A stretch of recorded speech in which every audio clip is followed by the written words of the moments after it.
I thought we had game one going into the seventh. Obviously, we were in a perfect opportunity with 7, 8, 9 up 2 runs, 3-1, and we just couldn't hold it. A couple pitches that were a little bit too down the middle, and we blew that one. And I don't think there's any question about that. But we're right there. And then in game two, we look like we're going to get run ruled, and our offense comes alive. We stole a million bases and did all the things that we do, and then just couldn't push that last run. And unfortunately, we haven't been pitching well enough. The longer we go into a game, it doesn't benefit us at this point. Unfortunately, we're just not pitching well enough to hold, obviously. I mean, we got ourselves in that situation because we didn't pitch well, and then we lost because we didn't pitch well. And that's, collectively been our issue at this point. We're working on it. I know the kids are trying. It's just not coming through for us. But offensively, I was very, very happy with our fight. We got to clean things up defensively too. When we do make a good pitch, we've got to make a play. So if we can put all the things together, we can do some things. But we really should have walked away from yesterday with 2 wins, and we came out with nothing and hoped that we could get to it today. But the weather isn't going to let us do that.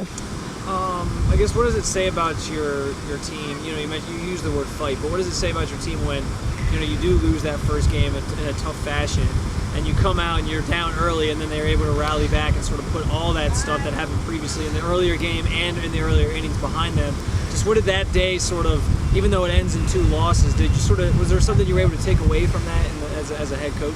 I was really happy with our fight in that game. I mean, we got 1 run, and then we pushed it so that we wouldn't get run ruled, pushed the 1 run across, and then we just keep getting more and more and more, and leaving. I didn't leave the field feeling good, because when you give up 18 runs, nobody feels good about that. But I did feel good throughout the game because we gave ourselves an opportunity to win, and that's what we have to do. Like last week, we said that it was our reset week. We lost 2 one-run games at Youngstown. We were right there in both of them, and then we lose basically a one-run game in the first game here, and in some effects, it was a one-run game in the second game, even though it would end up being a blowout in the end. But we were right there. So it's like last week was our reset week. Now this week's got to be our finish week. We've got to finish. We've been through a lot. And carry a lot of baggage. We've got to win. We've got to believe we can win, and we've got to learn to win. So, and they know they can. They know they can do things well. It's just, we're not doing some things well. We're doing some things very well. But, it's not showing up in the win-loss column at all yet, but it will. Just some individual standout performances that you took note of from yesterday, who maybe in your mind had a good weekend, something that you're looking forward to seeing as a professional. Well, I thought Adrian pitched a pretty good game. I mean, her last inning didn't help us, obviously, but overall, she was in control.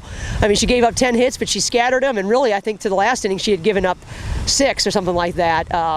So, we're looking for her to be. She had a strong game against Youngstown State as well. Had 1 bad inning, and then we couldn't score anything. So we're looking to get more out of her for sure. And Kayla Wolf came up big with that home run, and then Sam Malik has really been struggling and drove the ball yesterday with that home run in the second game. Our base running has been outstanding. We're doing all the little things that we teach. Our game changers, which are our pinch runners, they scored yesterday, and that's what we need them to do. So we just got to keep people moving forward. And I thought I made some defensive changes in the second game, and for the most part, worked out pretty well. So, we'll see what the defense looks like when we get back out there on Tuesday. But, we've just got to get better. And the last thing you mentioned, Tuesday, quick turnaround, but you guys have UB coming in. Just what goes into the next couple of days as you prepare for them, and what do they do well that you're going to sort of look to, that you can maybe go in focusing on as you try to get a win against them? Well, what we're going to focus on right now is scoring, because we've got to outscore people. I mean, no matter how many runs we give up, we got to get more. So our focus tomorrow when we come to practice in the morning is we're gonna hit and hit and hit and hit. And I'm going to look at their pitchers tonight, look at our scouting reports that we have on them, and see how we need to prepare. I haven't gotten that far yet. Still working on Western Michigan, but we've got to hit. We've got to have energy, and we've got to give ourselves opportunities to make things happen. So. Obviously, Adrian will throw a little bit tomorrow and rest on Monday, and then hopefully she'll be ready to go on Tuesday. And we've got to get somebody else fired up to get that next game.